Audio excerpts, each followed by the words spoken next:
No, we live in Kansas, so and that's been for some time. Yeah. So we are, I mean, like here it's our second time, but other places we have been in this place since long. Yes. Okay. So we begin on page 1, first invocation.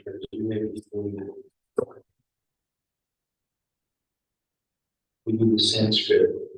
We can do this.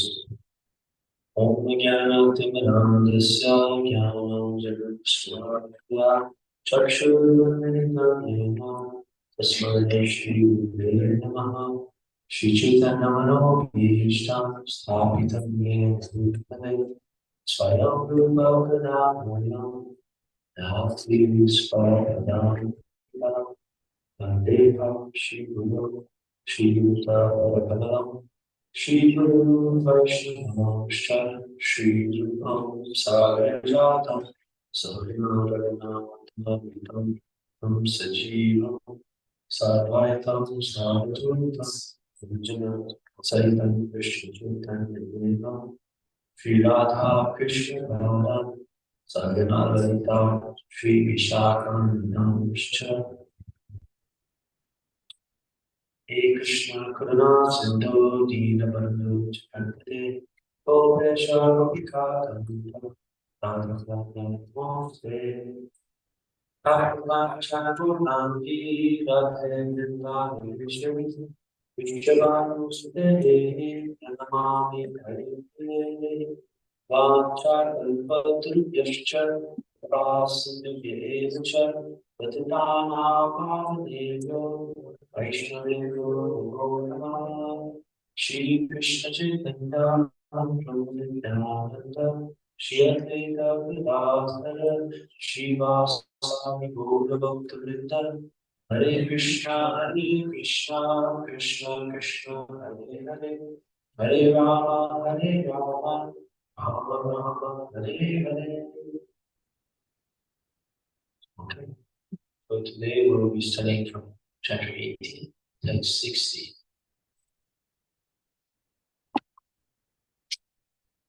So here at RBC we do 11 verses every day. So in 3 months we will read the whole Gita. That's the magic.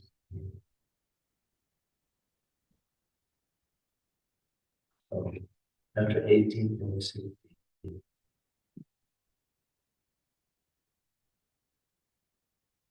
Okay. So the way that we're doing it is we're training the Sanskrit, transliteration of the Sanskrit together, and then we say the translation in unison too. So we do 11 verses. So, and I'll mention the verse number just in case anything gets lost. So you just wait until the next one. Okay, so we can try it together. Chapter 18, text 60. Svabhavajena Kaunteya Nibadhate Karmana Kartum Nechasidyam Mohat Karishasya Vishwopita. Under illusion, you are now declining to act according to my direction, but compelled by your own nature, you will act all the same, O son of T. Text 61. Ishvara Sarvabhutana Hriteshvara Arjuna Kishani Ramadan Sarvabhutani The Supreme Lord is situated in everyone's heart, Arjuna, and is directing the wanderings of all living entities who are seated as on a machine made of material energy. Text 62. Tam eva sharanam gaccha sarvabhavin bharata tat prasara param shantir sthanam pratyati shashvatam. O son of Bharata, surrender unto him utterly. By his grace you will attain transcendental peace and the supreme and eternal abode. At 63.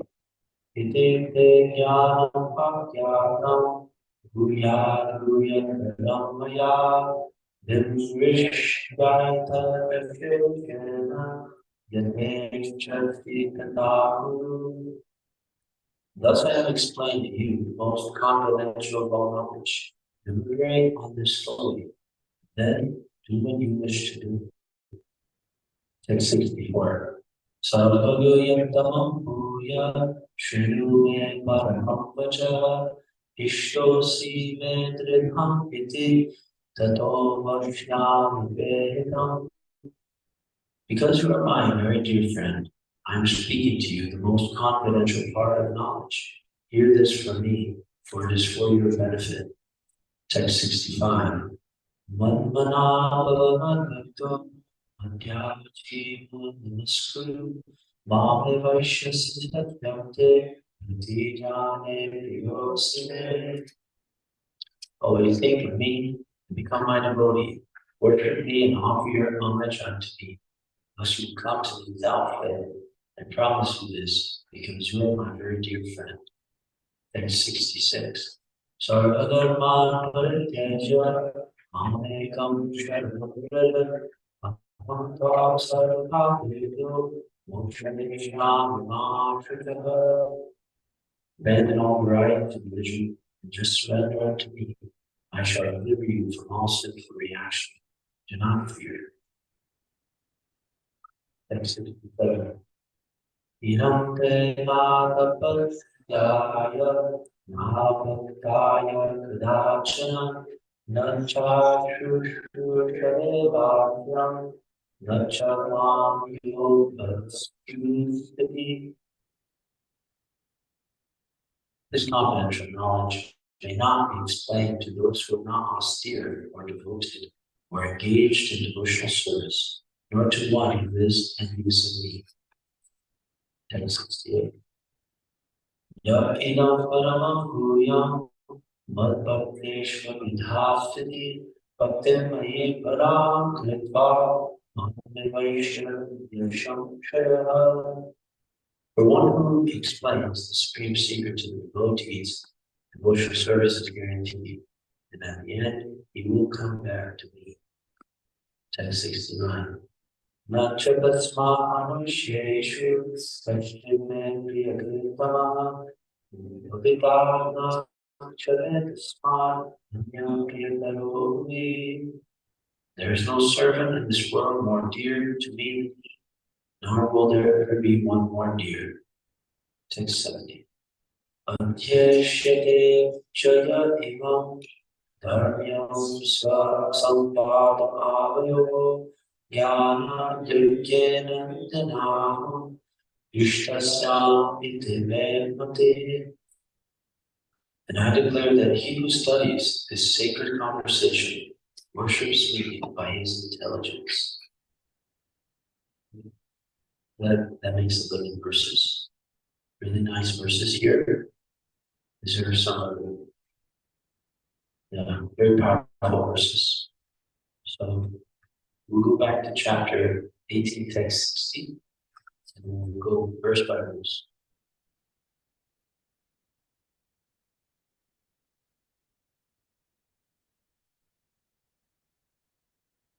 So chapter 18, text 60, translation.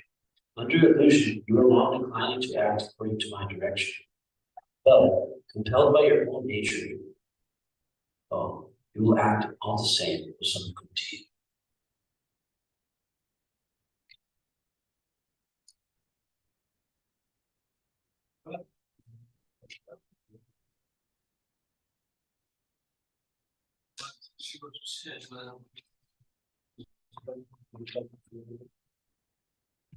Okay, pardon me. So I'll read that again.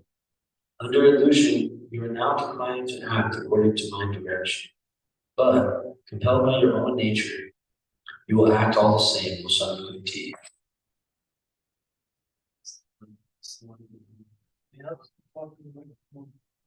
It's the one behind the recorded mic. It's on the second row, in the back.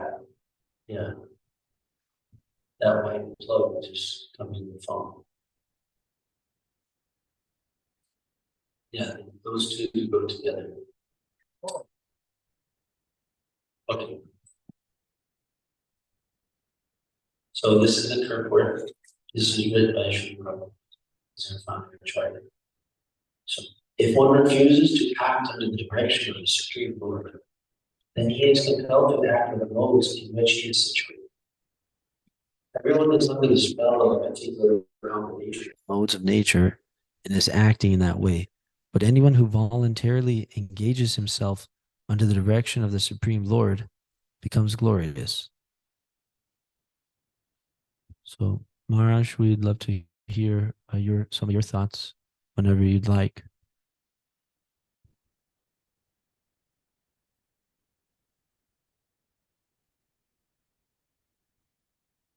Yeah. Yes, great.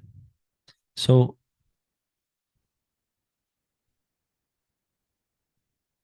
this is talking about the modes. So, Arjuna is on the battlefield, and you know better than me that Arjuna is kind of hesitating to fight, right? So, Krishna is referring to this illusion that he is identifying with his body and his family, and forgetting that really his real family is Krishna and in the spiritual world. Of course, he comes from a spiritual family, so they're all special souls. So this is a Leela, actually. But we are the ones that are actually in illusion and unable to kind of size up this material world and how to navigate our duties and live on the spiritual platform. And we're bewildered. So we're the ones that are illusioned. And Krishna is mentioning here to Arjuna that we're going to have to act according to our nature. So this is something, the body and the mind is dictated by three modes of material nature. And based on our karma, we are embodied according to those modes, and we associate with modes. Guna Sangha, we associate with different modes of nature, and then we develop, we act in terms of those modes which we associate with. Just like if we always associate with, foods which are in the lower modes, right? They're stale and old and, those types of things. Then our mind, our body will also be affected in that same direction. So there's a lot of different categories that we look at that are discussed here in Gita, but in it, especially in the 18th chapter and also the 14th chapter. So according to our karma, we are placed into a certain situation and we have certain modes. Somebody is very active for material gain. Somebody is very lazy. And somebody is peaceful, tranquil, poetic. So these are different modes, but we each have a mix. So the main point that Krishna is bringing up here is that, okay, Arjuna is a great warrior. He is a kshatriya, king, So he's gonna act according to that way. Even if he refuses to do his duty, he's gonna be forced to work in that way. So here, in the purport, Prabhupada is bringing in more points about how to directly connect this point with the Supreme Lord. So this Krishna consciousness movement is all about connecting everything with the Supreme Person. It's like we're a person. The Lord is also a person. Ultimately, he's realized as a person. Brahmati Paramatmeti Bhagavan Niti Shabdite, that persons who are learned who know the truth, they have realized the truth in three features, or they understand that this absolute truth can be realized in three features. The impersonal, there's like energy. It's all energy. It's all vibrations. Well, this is actually a type of preliminary knowledge. Then the Lord is localized within every atom and every heart. It's called Paramatma. And then Bhagavan, that there's a person who's the source behind all of these features. And so Prabhupada is saying, if one refuses to act under the direction of the Supreme Lord, then he is compelled to act by the modes in which he is situated. Then the last statement, but anyone who voluntarily engages himself under the direction of the Supreme Lord becomes glorious. So these are basically, Prabhupada is summing up our two options. We have very little free will. An intelligent man will see he's always under control. You know, I didn't decide my features, my birth. I don't decide my intelligence, my health. Practically speaking, I don't have very much to decide at all. I'm always being imposed upon, but this is my choice. This is our minute free will, is to act under his direction or refuse to act under the Lord's direction. So those are some points there. Let's go to text number 61. This is a really famous verse which is quoted quite a bit. Translation. The Supreme Lord is situated in everyone's heart, O Arjuna, and it is directing the wanderings of all living entities who are seated as on a machine made of the material energy. Purport. Arjuna was not the supreme knower, and his decision to fight or not to fight was confined to his limited discretion. Lord Krishna instructed that the individual is not all in all. The Supreme Personality of Godhead, or he himself, Krishna, the localized supersoul, sits in the heart, directing the living being. After changing bodies, the living entity forgets his past deeds, but the supersoul, as the knower of the past, present, and future, remains the witness of all his activities. Therefore, all the activities of living entities are directed by this supersoul. The living entity gets what he deserves and is carried by the material body, which is created in the material energy under the direction of the supersoul. As soon as the living entity is placed in a particular type of body, he has to work under the spell of that bodily situation. A person seated in a high-speed motor car goes faster than one seated in a slower car, though the living entities, the drivers, may be the same. Similarly, by the order of the Supreme Soul, material nature fashions a particular type of body to a particular type of living entity to work according to his past desires. The living entity is not independent. One should not think himself independent of the Supreme Personality of Godhead. The individual is always under his control. Therefore, his duty is to surrender. And that is the injunction of the next verse. Yes, Maharaj.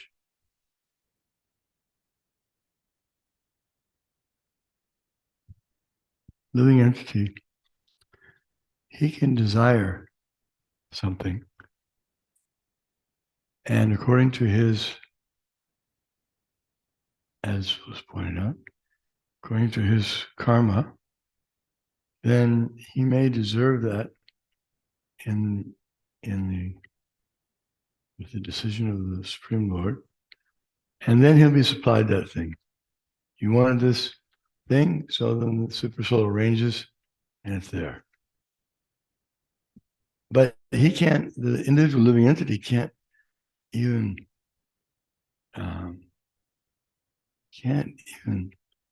move freely in the material energy. He has to be put on a track, yantra. He has to be put in a yantra. Yantra means machine. So he has to sit on this machine and be taken to his place. And then the item that he wanted has to be presented to him. So many different arrangements are being made for the living entities. Even to digest the food, he can't digest food in this material body unless the Lord arranges for that. If the Lord, for example, takes away someone's power of digestion, he can't digest anything. So everything, every little thing or big thing, whether it's the rotation of the planets in the universe, whether it's a big tree living thousands of years, or just the ability to blink one's eyelids, these are all being awarded to living entities by Krishna and executed, assisted by the demigods who are happy to do this service to please Krishna and take care of all living entities. The living entities are sent from one body to another by the agency of the demigods. Even there are some saintly persons who travel around as they like the universe, and if they come in contact with someone that behaves very nicely, they may give them a blessing that supersedes ordinary natural laws. They may give them some extraordinary blessing that this person will live for thousands of years, even though he's not scheduled to ordinarily. Or if the person does something offensive, then that saint is empowered to curse him. And that curse is a corrective act, which will have a positive effect ultimately on the person. So this whole system is set up by Krishna. And it's perfectly organized. There's no accidents, no faults. Everyone gets perfectly what they deserve. We say sometimes, why do bad things happen to good people? And the answer is that there's a background that we have to study more, and we'll see that there's something on the record that has not been paid yet. It's like if you're going on a flight to some other country and you bought your ticket, you go and you go to leave the country, your own country, and you show your passport, and they say, "Oh, can't go." Why? Why can't I go? Because it looks like you had some fault that you didn't take care of, so it's still pending. So higher authorities are directing all these things. He can't do it by himself. This is very important to understand. Nothing is happening by accident. Everything is controlled. But everyone has a chance to perform their duties. And if they perform the duty correctly, they get rewarded in this life and the next life. And if they perform their duty incorrectly, then they're demoted and they suffer the reactions of that mistaken duties. So this is as Krishna says here, he's situated in everyone's heart. Means even the ant. Krishna's in the heart of the ant. The ant, it's not that he is independent. He has to act just like an ant. And he does. The ants always act the same way. So that's because the Lord has arranged it like that. That's the kind of karma he deserves for his previous behavior.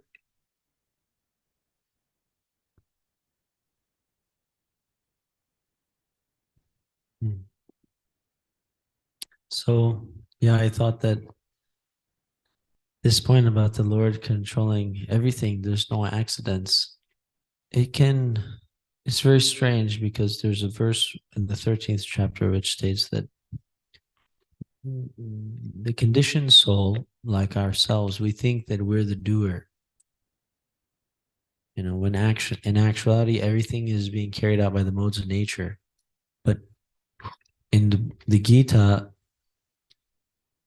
Krishna says that he's in the control of nature, right? And actually, that's also he says, Maya, that Maya Dyakshana Prakriti. So this Maya, this energy, this material energy is under my control, superintendence.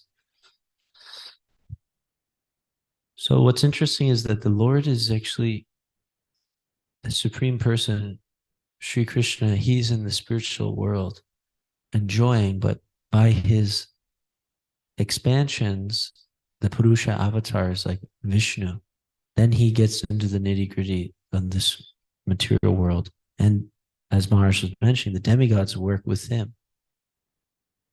And they work so closely with him that in order to actually please the demigods properly, then you have to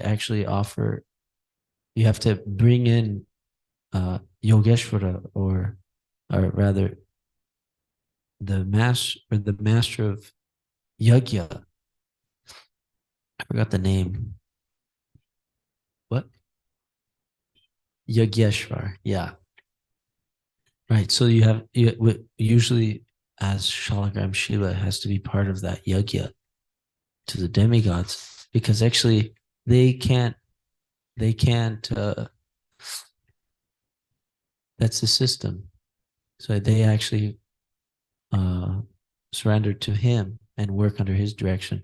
And we mentioned about the mature energy, which is Durga, and also like the sun. Those two examples are both discussed in the Brahma Samhita. So Lord Brahma, who's the designer, the engineer. Are you guys engineers? You're engineers? Software engineer, right? So yeah, Brahma is the engineer. He's the engineer of this universe. He does the software and the hardware, both. So, but in the Brahma Samhita, he says that Durga is actually working for him, and also for Krishna, rather.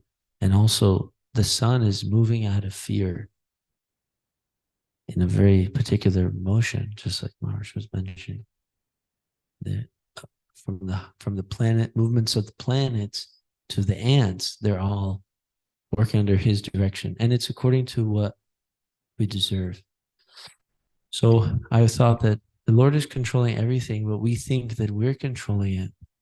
Like usually we zoom out and we see, oh, there was a big tragedy or something happened. And if we're a little bit thoughtful or learned in the scriptures, then we say, that was the will of the Lord, right? There's the Lord's will that happened. It's a fact. But it's also if we zoom in, it's also happening, So that was something that I thought about as Maharaj was speaking, that when we zoom in, moment to moment, breath to breath, blink to blink, that's also the Lord's will. It's not just the big events in life. It's he's always involved. So what's interesting is that we did have our own individual desires. We're not robots. You know, that's interesting. We are experiencing life in ignorance, thinking that, yes, I'm the one that's making everything move, right? But actually, Krishna is. But I have my desires, which are my own.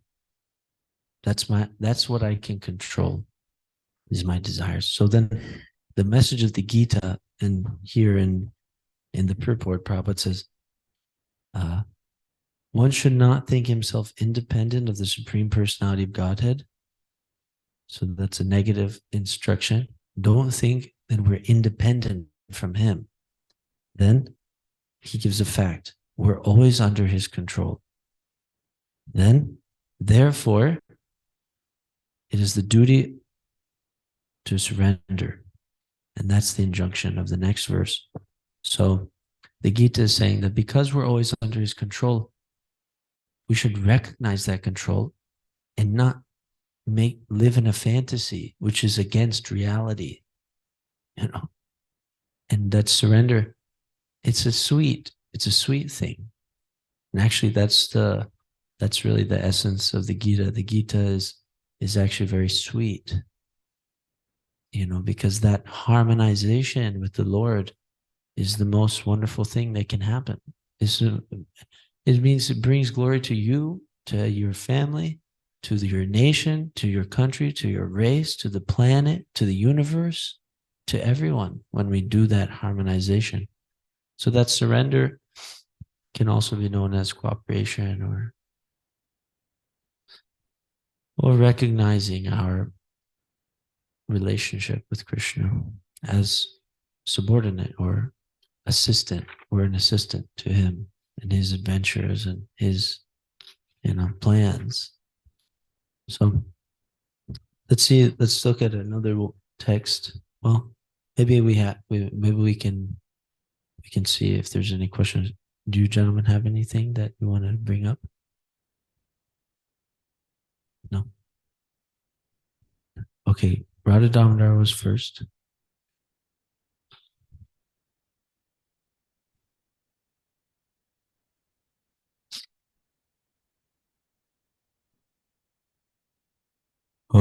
I know that somewhere else it's like stated that basically unscrupulous persons, they will use this like is in control, therefore basically like they use that as an excuse to remain kind of or justification for their sinful activities. So if one is doing this, like how should we, because when we say the Lord is in control, therefore I must surrender, almost sometimes that wouldn't be my first thought, you know. I'm thinking the Lord is in control, therefore what can I do? What is surrender? I'm already surrendered, you know. So how do you defeat that philosophy? I'm already surrendered. Well, it's a type of an unnatural position. We're like a fish out of water when we're acting in we're refusing his orders. So, you know, to surrender means to enter the healthy state, you know. Surrender means go back to the water and breathe. So you're saying that the fish is already surrendered when he's on the, you know, it's the Lord's fault that I'm actually beach wrecked, or what is it called? Beached. Beach. Shipwrecked, beach whale. Right? I'm on the ship, I'm on the beach, or I'm on the, you know, the land. But it's actually God's fault that I misbehaved. Well, actually, Krishna says that this whole material world is working under we're actually the ones, our desires to live separately from the Lord are actually more or less making this world turn. This material world is here to facilitate our desire to be in illusion. So illusion is an interesting thing. It's like that person who says, the Lord is always under control. I'm acting sinfully, so that must be his will. Right? So, I'll just keep going.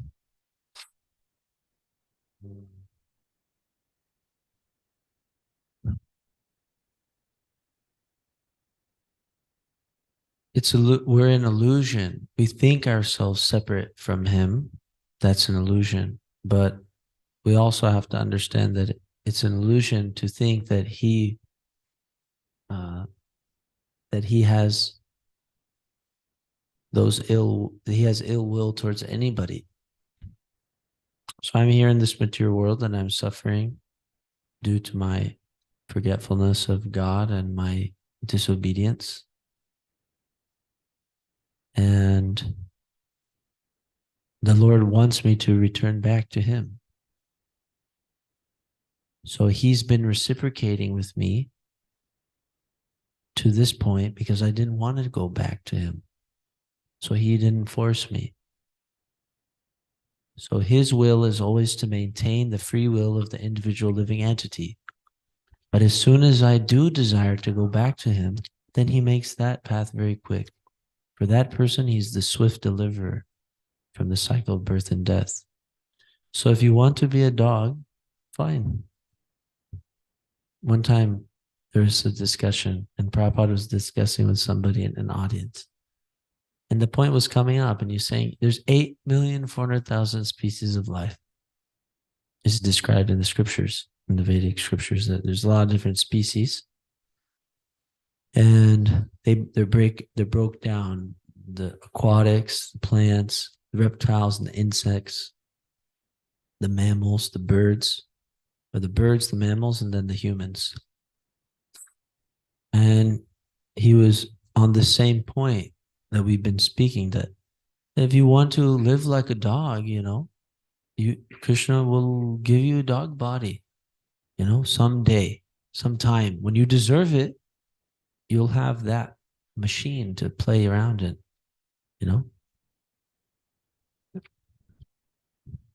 One person has a small poodle machine, and one other soul, he gets, very large dog.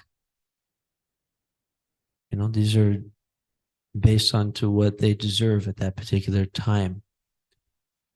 So Prabhupada is saying, don't desire this. Don't direct your actions. Don't actively. Now that you're hearing Bhagavad Gita and you have a choice to live properly, don't actively cultivate this next life as a dog. And the person was saying, well, I'd like to be a dog. So then Prabhupada said, well, then you have my blessing.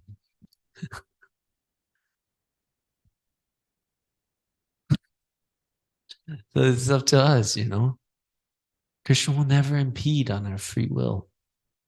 It's not that he wants us to force us to love him. Anyway, so if we desire to live separately from him, then that's that. Krishna will fulfill our desire, and that's his will. So he's the one person. It's stated that he is actually, what's it called? Eko bahunam yo vididhati kaman. He's the one who is actually fulfilling all the desires of the many. Right? So if we don't desire to be with him or to cooperate with him, then his desire is to he doesn't directly get involved. But what's amazing is that the Lord's devotee is a little bit more persistent. The Lord's devotee says, hey, wake up. Let's do some kirtan. Right? Here's some prasad. Please read this book. So, but the Lord within the heart, but even then, still it's up to us. So you can take a horse to water, but you can't make him drink it. So the surrendering process is a voluntary opening up of ourselves to input from the Lord. So I probably didn't answer sufficiently, but is that okay? Maybe some other devotees want to speak on that. Krishna Prabhu.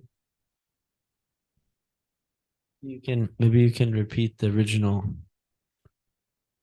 question was, if God is in all control of everything, then how can I act without, outside of his authority? So I'm already surrendered to God, more or less. Right? And we're surrendered to God because God's in complete control of everything. So we're always surrendered to God. So why do I need to accept your process?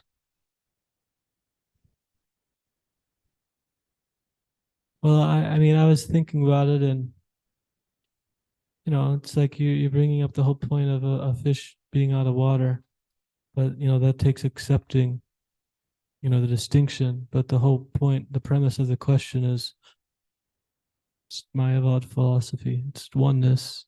God's in control. God's there. So then, I don't have to do anything extraneous because God's already in control. Or you both can do whatever I want. Yatomat tatovat. All paths lead back to God because God's in control of us. So, I mean, I was thinking about this, and I don't know if I have a crystal clear, sharp, concise answer, but, Krishna, he says, the end of the 16th chapter, Yashastram vidam uchaja vartate kamakarta nasasiddham avapnoti nasukam naparam gatim. One who disregards the rules and injunctions of the scriptures, he neither attains happiness nor perfection nor the supreme destination in life.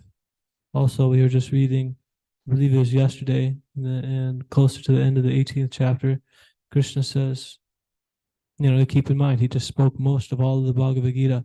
And he says, those who don't follow me, if you don't heed my instructions, then is it I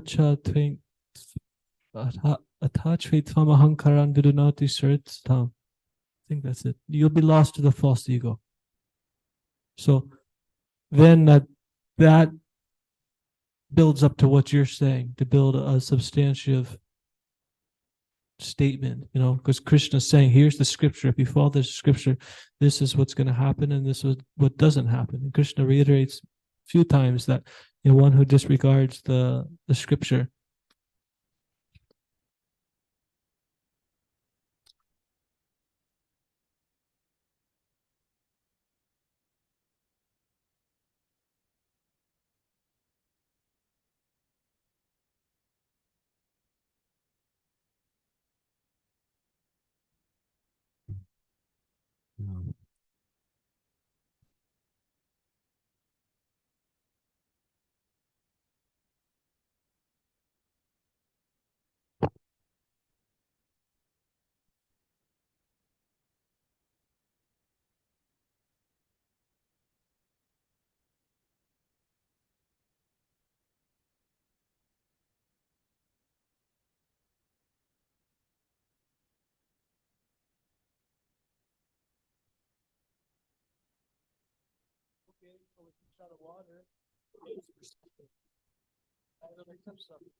I'm just participating in a lila.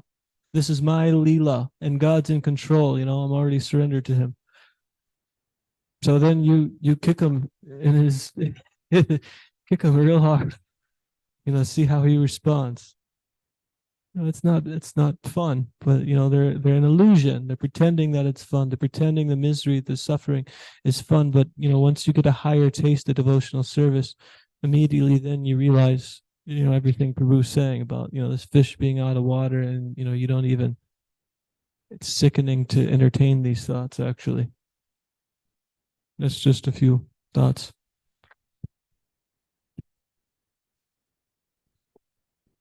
Let's hear from Aturnath here.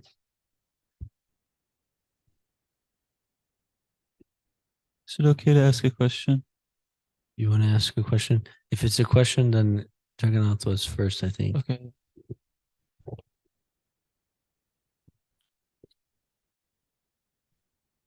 Hare Krishna, Prabhu. So you were talking about surrender and cooperation, and I was wondering, why are surrender and cooperation considered the same thing? Well, there's just different ways to say the same thing. What is surrender? Surrender, we could look at what the English, we can look at what the root of it is. Right. That's a nice analysis.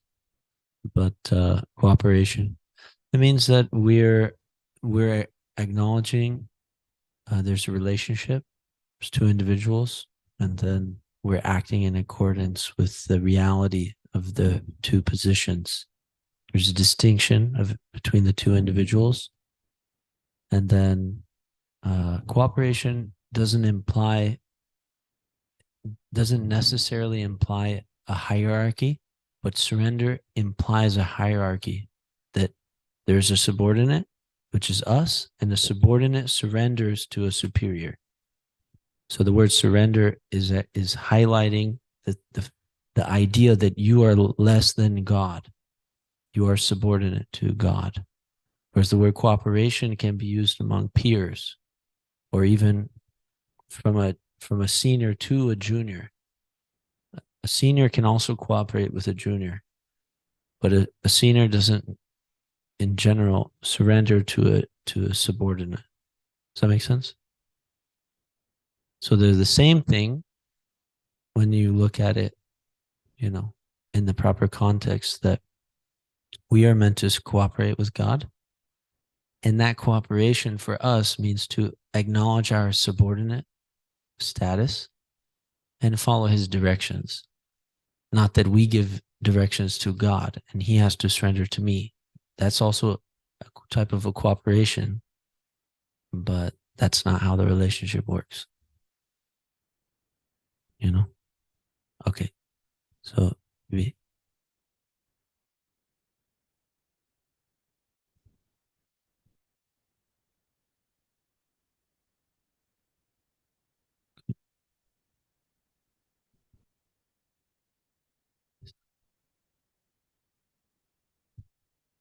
Could you repeat that, Prabhu?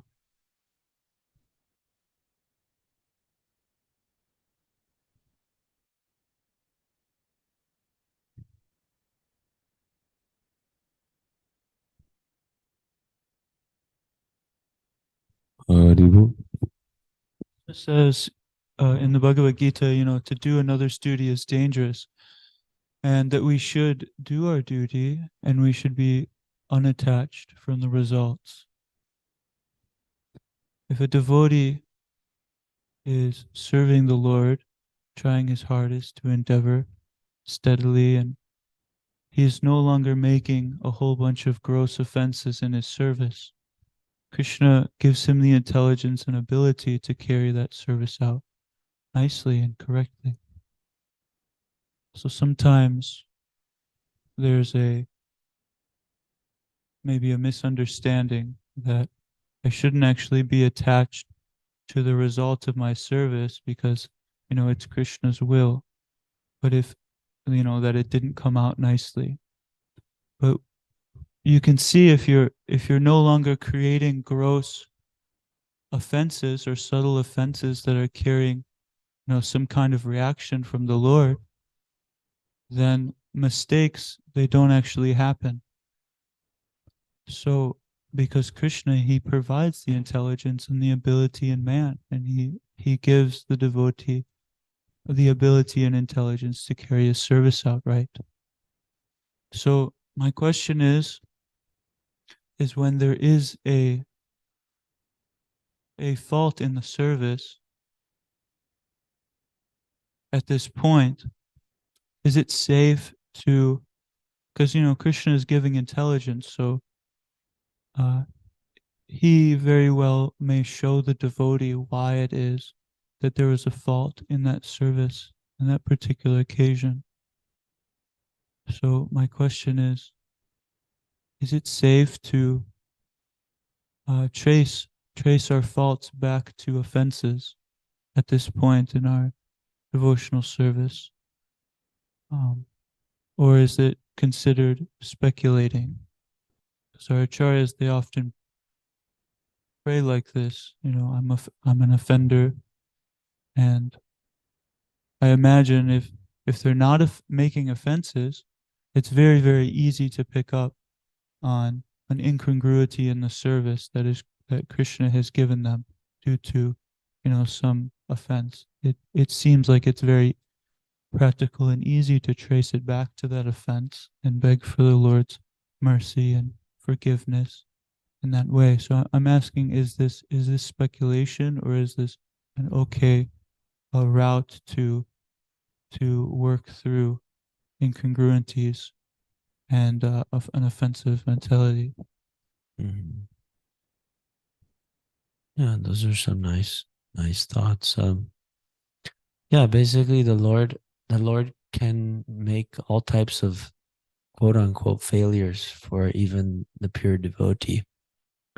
And he doesn't always make it a success in terms of what it looks like to others.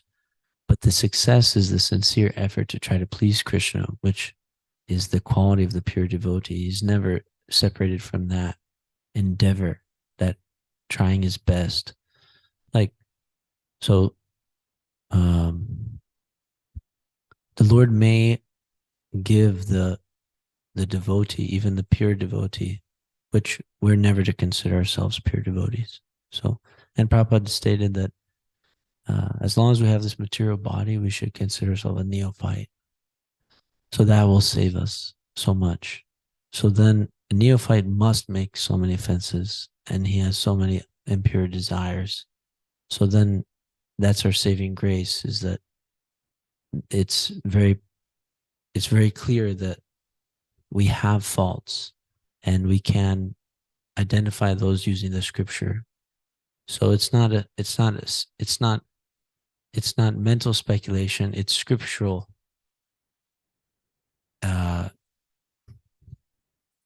philosophical speculation, right? Based on those offenses which we have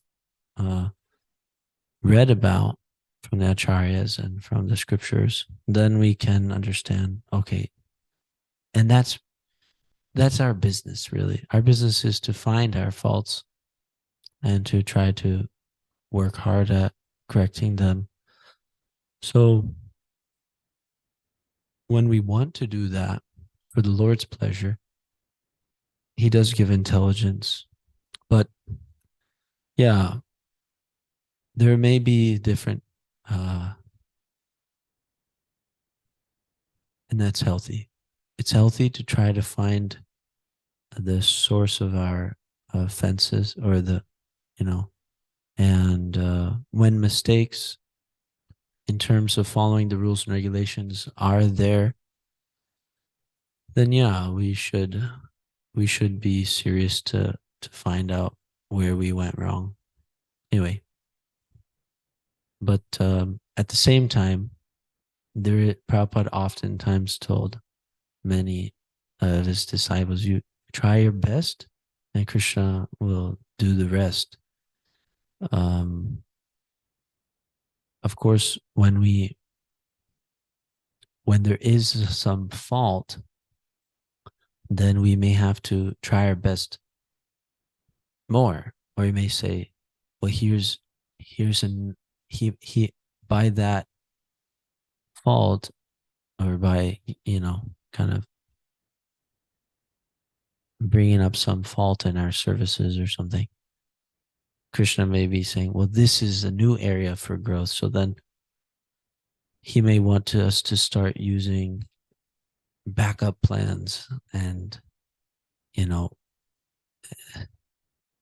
infiltrating every nook and cranny of our thought processes and our, so that we're extra careful to, you know what I mean? So many details in terms of that. Like,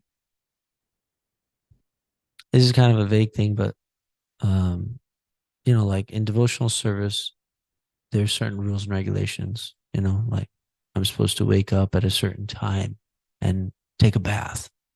I'm supposed to brush my teeth, you know, once a day. I'm supposed to XYZ, wear fresh cloth to the temple. These are rules which are given by the acharyas and the scriptures. So then I may fail to do those. So then, like Maturanath was saying, it's advised to try to find out why, or rather try to find out how I can improve that next time or protect myself from that mishap or disobedience next time. And he may give us intelligence, like this is the area to fix. Anyway, all right. So thank you, devotees. Hare Krishna. Srimad Bhagavad Gita ki jai. Srila Prabhupada ki jai.